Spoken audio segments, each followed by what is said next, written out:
এলাকায় পরিচিত ও জনপ্রিয় নেতা মগরাহাট পশ্চিমের তৃণমূল কংগ্রেস প্রার্থী ও মহেশতলা মগরাহাট পশ্চিমের এবং ডায়মন্ড হারবারের অবজারভার শামীম আহমেদের পদযাত্রায় অংশ নেন এলাকার অনেক মানুষ।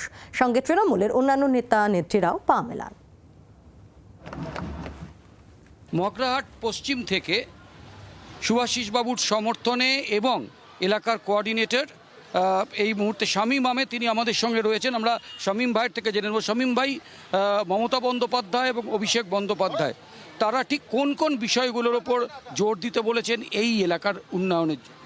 দেখুন, এখানে প্রায় আমাদের জল নিকাশির যে সমস্যাটার কথা বললো ওটা তো আমাদের সাংসদ কথা দিয়েছেন অলরেডি, যে ভোটের পরে একটা মাস্টার ড্রেনেজ প্ল্যান করে মহেশতলার উপরে যে জল নিকাশির প্রবলেম আছে, জল জমার প্রবলেম আছে, সেটা চিরতরে দূর করে দেবেন। এছাড়াও প্রায় 1500 আমাদের মহেশতলা বিধানসভার উপরে পথশ্রীর কাজ দিয়েছেন আমাদের সাংসদ শ্রী অভিষেক বন্দ্যোপাধ্যায়।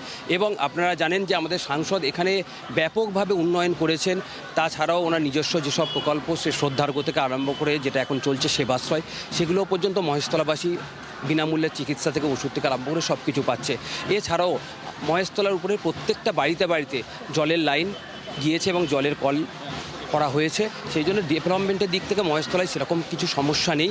যেটুকু আছে আমাদের সুভাষিস দা জেতার পরে অবশ্যই করে দেবেন। বাংলার আওয়াজ, বাঙালির আবেগ, জি 24 ঘন্টা।